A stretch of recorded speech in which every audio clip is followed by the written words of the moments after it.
अस्सलाम वालेकुम, मैं हूं दौरान काकड़ एडवोकेट और आप देख रहे हैं मेरा यूट्यूब चैनल लीगल पॉइंट्स। आज हम जिस टॉपिक पर बात करेंगे, जिस मौजू को हम थोड़ा सा समझेंगे, वो फाइलर और नॉन फाइलर के बारे में है। ठीक है, बहुत से लोग इस बात से घबराते हैं कि यार मैं तो फाइलर बन गया हूँ, मेरे एहसासे जो है, मेरे जितनी भी प्रॉपर्टी, जितनी भी जायदाद है, अगर गाड़ी है, दुकान है, शॉप है, घर है, वो तो गवर्नमेंट के सामने डिक्लेयर हो गई। अब मुझे टैक्स देना पड़ेगा गवर्नमेंट को, मेरे एहसासों के बारे में पता लग गया, कोई ये होगा, तो वो टेंशन में होते हैं। ठीक है, अब यहाँ पे मैंने वीडियो बनाने का मकसद यही है कि मैं उन लोगों को समझाऊं कि बिहार में फाइलर बनने के आपको बेशुमार फ़ायदे हैं। ठीक है, अब वो मैं ये बात मैं क्यों कर रहा हूँ कि बिहार में आपको फाइलर होने के बेशुमार फ़ायदे देखिए जी। टैक्स दो तरह के होते हैं, एक होता है डायरेक्ट टैक्स, एक होता है इनडायरेक्ट टैक्स। डायरेक्ट टैक्स वो होता है कि आप बिहार के दे रहे हो। ठीक है, एक प्रॉपर चैनल के थ्रू आपने क्या किया, एनटीएन नंबर बनाया, फिर आप फाइलर बने हो, आपने अपने जितने भी प्रॉपर्टी, जितने भी जायदाद है, वो आपने वो डिक्लेयर करती है गवर्नमेंट को। क्या कहता है, फिर आपको उसी हिसाब से आपने टैक्स पे करना होता है गवर्नमेंट को। ठीक है, अब इनडायरेक्ट टैक्स क्या है? आप इनडायरेक्ट, अब जब एक बंदा फाइलर नहीं होता, वो जो भी चीज़ खरीदता है, चाहे वो ज़मीन खरीदता है, चाहे वो एक प्रॉपर्टी खरीदता है, चाहे वो गाड़ी खरीदता है, चाहे वो बैंक में सेविंग अकाउंट बनाता है, चाहे वो जो प्राइस बॉन्ड है अगर उसका निकला हो, उसी के ज़रिए चेक वो लेता है और देता है, जितना भी काम करता है इसमें इसके टैक्स लगते हैं फाइलर की बनिस्बत दुगना। ठीक हो, अगर फाइलर को 3% लगता है तो नॉन फाइलर को क्या करता है, उसको 6% लगेगा, 7% लगेगा। अगर फाइलर को 15% पे करना हुआ तो नॉन फाइलर को 30% करना पड़ेगा। देखिए जी, इनडायरेक्ट टैक्स तो हम कहाँ कहाँ, इनडायरेक्ट टैक्स अभी आता है, गैस के बिल है, बिजली के बिल्स हैं, हम जो भी चीज़ खरीदते हैं, इन तमाम पे हम इनडायरेक्ट टैक्स जो है वो पे कर रहे हैं। यहाँ पे हमें टेंशन नहीं है, यहाँ पे हम समझते हैं कि हम सेव है। ठीक है, अब फाइलर बनने का क्या फ़ायदा है? ठीक है, डेली रूटीन की चीज़ें तो आपको ख़रीदना पड़ता है। ठीक है, आपकी जब ज़रूरत होगी आप गाड़ी भी खरीदेंगे, आपको जब ज़रूरत होगी आप अपने लिए घर भी खरीदेंगे, आपको जब ज़रूरत होगी आप अपने लिए एक और प्रॉपर्टी भी खरीदेंगे।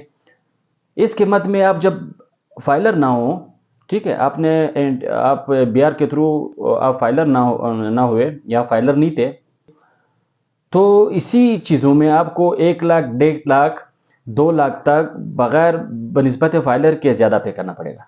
ठीक है, अब यहाँ पे लोग क्या करते हैं, जब उसको लगता है कि यार मेरा इसमें फ़ायदा हो रहा है, तो कोई इसको अगर मशवरा देगा कि यार आप फाइलर बनो, आप इंटियन नंबर बनाओ, तो आपका ये 2 लाख, 1.5 लाख बच जाएगी, उस टाइम तो हम कर देते हैं। ठीक है, इससे पहले उनको अगर एक बंदे ने जितना भी कहा कि यार आप फाइलर बनो, इसमें आपके फ़ायदे, वो नहीं बनता। ठीक है, अब यहाँ को हम बात को समझेंगे कि जिसने, जो फाइलर है, जिसने अपने ऐसे डिक्लेयर किए हुए हैं, या जो इसमें से कुछ दरबारी हजरात है, अगर उसने 4 लाख से ज़्यादा कमाया, कमाया का मतलब ये है कि उसने अपने खर्चे सब कुछ निकाल के उसको 4 लाख की बचत हुई, तब उसको क्या करना होगा, टैक्स पे करना होगा एफबीआर को। ठीक है, अगर एक तनख्वाहदार है, उसकी अगर तनख्वाह 6 लाख से ज़्यादा है, 6 लाख से कम है तो उसको उसको पे करने की ज़रूरत ही नहीं है। अगर 6 लाख से अगर ज़्यादा है तो उसको इसमें एफबीआर को उनका शेड्यूल है, उसी मुताबिक उसको क्या करना होगा, पे करना होगा। अच्छा, ज़िंदगी में कभी कभार इसी ज़रूरत पड़ जाती है कि आपको बैंक के थ्रू लोन लेने की ज़रूरत पड़ जाती है। अब यहाँ पे भी फाइलर और नॉन फाइलर में बहुत फ़र्क है। ठीक है, अगर एक फाइलर है तो क्या करेगा, वो 15% कम पे करेगा बनिस्बत है नॉन फाइलर के। और साथ में मैं ये बता रहा हूँ कि लोन जिसका, जो फाइलर होगा, जिसका इंटियन नंबर बना होगा, उसको ज़्यादा तरजीह देती है बनिस्बत नॉन फाइलर के। तो इसलिए आप फाइलर बने, आप इसी में से आप अपने जो फ़ायदे हैं वो हासिल कर लें। इसी के साथ मैंने पहले भी बताया कि जो भी कारोबार, जो भी प्रॉपर्टी, गाड़ी, कमर्शियल ज़मीन, नॉन कमर्शियल ज़मीन, प्लॉट, जो भी आप खरीदेंगे, तो इसमें आपके बहुत से फ़ायदे होंगे, आपसे टैक्स कम कटेगा।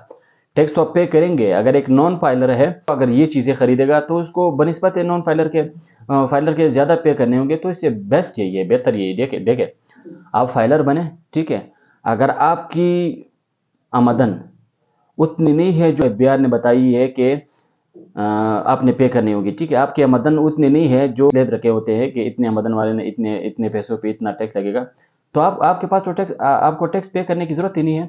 हाँ, अगर उसी से इतना आमदन है जो बताया गया है, तो आप क्या करें, टैक्स पे करें। ठीक है, टैक्स मैंने आपको पहले बताया, देखे इनडायरेक्ट में हम वैसे भी पे कर रहे हैं, तो अगर डायरेक्ट में हम पे करें और कम पे करें तो फ़ायदा नहीं है। ठीक है, देखो, अपना नफ़ा नुकसान हर कोई जानता है कि किस चीज़ में मुझे मुनाफा हो रहा है, किस चीज़ में मुझे नुकसान हो रहा है।